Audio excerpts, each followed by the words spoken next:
أكرم المنتخب الوطني الجزائري لكرة القدم وفادة فريق جزر الرأس الأخضر سهرة الخميس، ودك شباكه بخماسية. واحتضن ملعب محمد حملاوي بقسنطينة أطوار هذه المباراة التحضيرية، التي انتهت بنتيجة 5-1، تحت إدارة طاقم من تونس يقوده حكم الساحة محرز المالكي.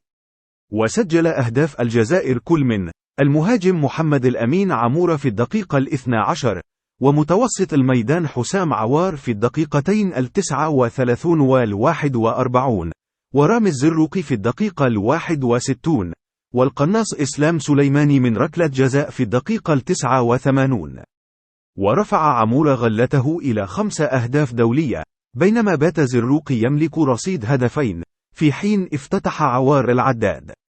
وعزز سليماني صدارته للائحة الهدافين التاريخيين للخضر برصيد 42 هدفا، وبفارق 6 توقيعات عن الوصيف عبد الحفيظ تاسفوت.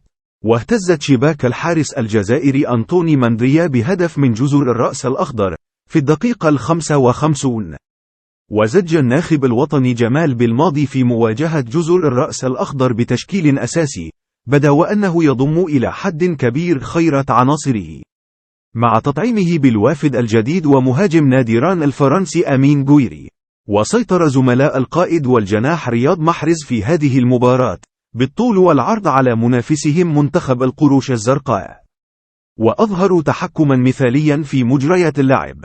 ولم يهز محاربو الصحراء الشباك 5 مرات على الأقل منذ 2 سنين خلة، وبالضبط تاريخ 8 من أكتوبر 2021، لما فازوا على الضيف فريق النيجر بنتيجة 6-1 لحساب تصفيات كأس العالم 2022. وبالمقابل، اكتفى فريق جزر الرأس الأخضر بالمرتدات، مع ارتكاب عناصره الدفاعية أخطاء فادحة استثمر فيها بنجاح عوار وبقية لاعبي النخبة الوطنية.